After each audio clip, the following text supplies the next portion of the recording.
When dealing with people, remember you're not dealing with creatures of logic, but with creatures of emotion. Those are not my words. They're actually his words. And his name is Dale Carnegie. He's responsible for writing this book, How to Win Friends and Influence People. This book is very important to me as it's changed my life around. The way I talk to people, the way I handle my relationships, my business transactions, and I've even gotten into Vanderbilt University and high finance positions just using this book. So here are the 3 things that I've learned from this book that you need to start applying in your everyday life. If you're new to this channel, my name is Jay Patel, and this is The Learning Ledger. So I'm not going to sit here and summarize this book for you. You can search it up, ChatGPT it, and just find the summary of it. What I want to do is I want to give you the 3 principles that I have learned, and I have actually taken those principles and then applied them to my everyday life, whether it be business operations, networking, or just my relationships, my friends and family. And I want to tell you exactly what the difference is. What did it do to my life, right? And the one thing that I want you to realize is that none of these principles are complicated. They're not a big philosophy topic that you need to understand. They're actually quite simple, but the difference they make is very big. So without further ado, let's get into the first one. The first principle is the power of listening. Before reading this book, I thought communication meant using the right words and choosing the right terminology, but that is incorrect. Listening and communication go hand in hand. What if I told you communication is actually much more simplified and actually means listening? That's it.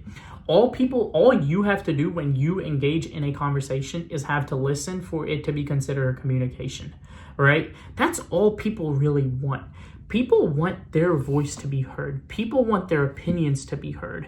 And this is true anywhere. Your business partner, your colleagues, your girlfriend, your fiance. It's true anywhere you apply it.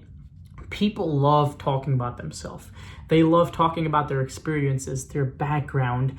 And this actually makes things more simplified for us, does it not? I mean, I go to a networking event, and if the recruiter loves talking about himself, and the more talking he does and the less talking I have to do, the better the chances I have of actually getting that internship, because he's not asking me any qualification questions. He's just going on about himself. So it actually makes my job much more easier, and that is what I want. But the principle is actually in understanding people. You don't want to just let them go on about themselves, but you actually want to understand them to empathize with them, right? And what this does, once I started realizing this, I stopped interrupting people and I let them do talking. I stopped interrupting them and I asked the right questions. And what this did is phenomenal. I mean, they opened up to me more.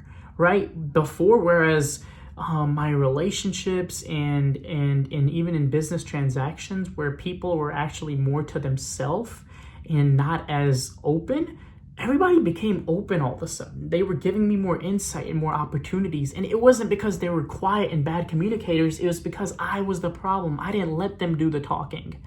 And here's a prime example of why you need to let other people talk, right? So let's say there is a networking event. There's a guest speaker, and he is a CEO of a Fortune 500, right? He's talking, and you're not a good listener, right?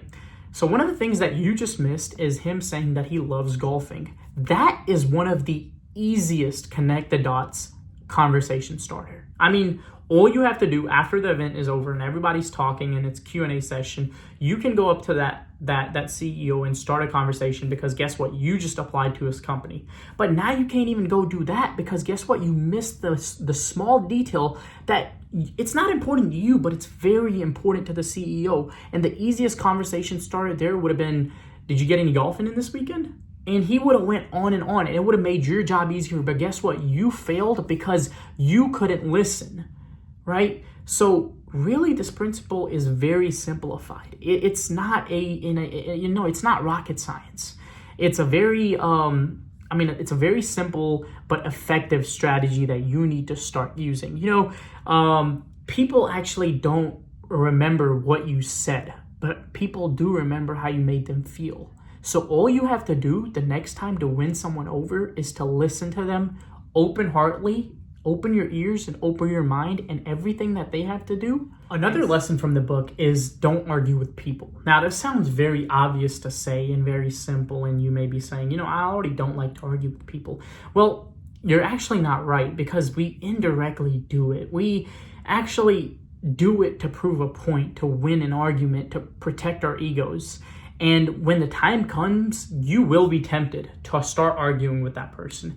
But all that does is it builds resentment and it builds distance and that tension. You don't want to do that. You don't want to always protect your ego. What's more important to you? Is it winning that argument, or is it winning that relationship? Because you can win that argument, but you will lose that relationship. That person will close on you, and they won't be as open.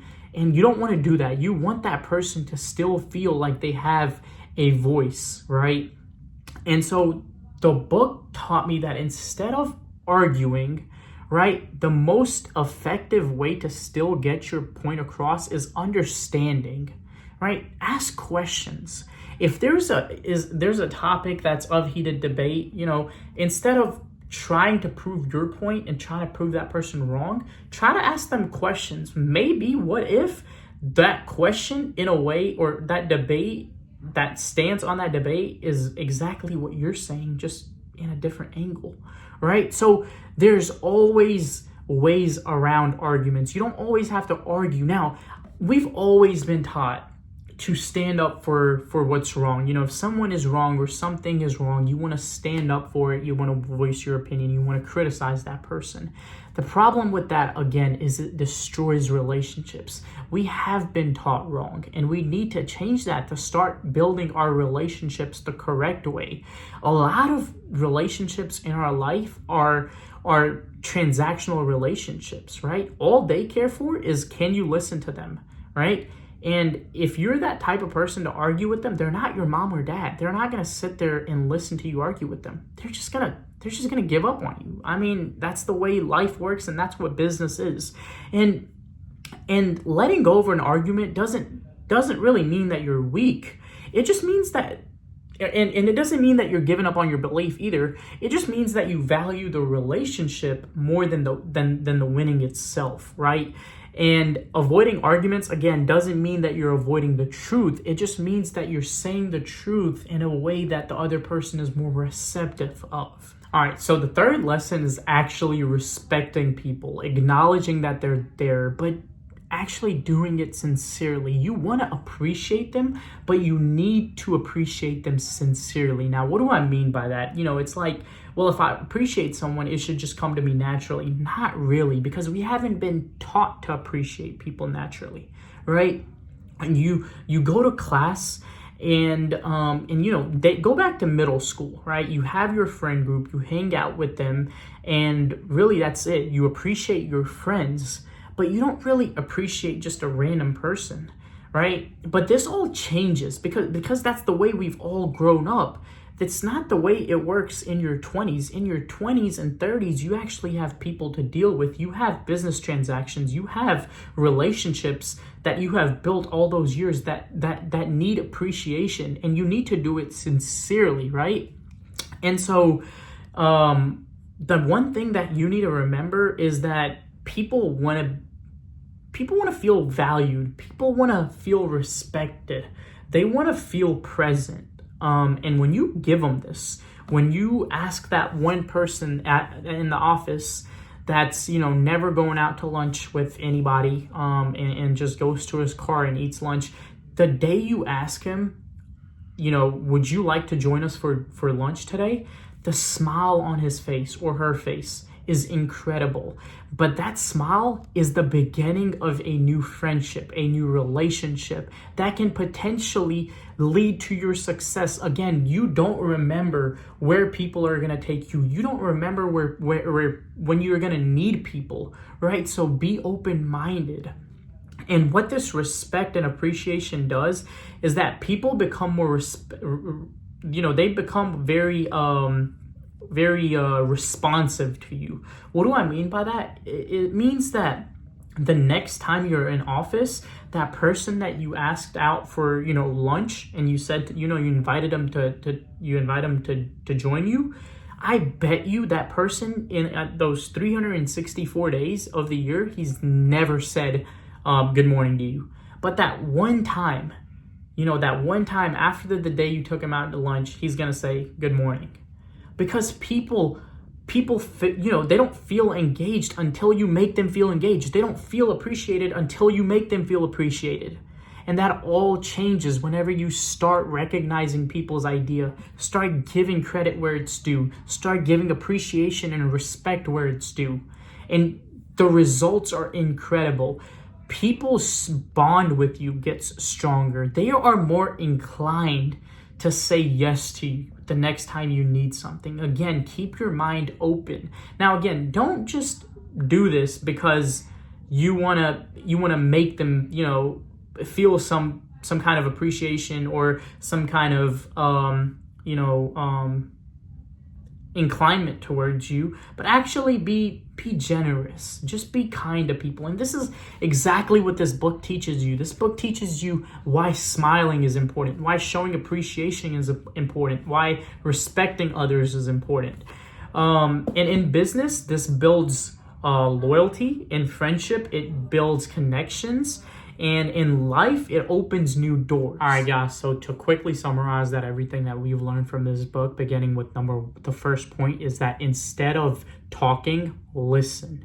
2 is that instead of arguing, understand. And 3 is that instead of overlooking, appreciate. These points will compound in your life, in your relationships and business transactions, and take you very far in life. So start practicing them today.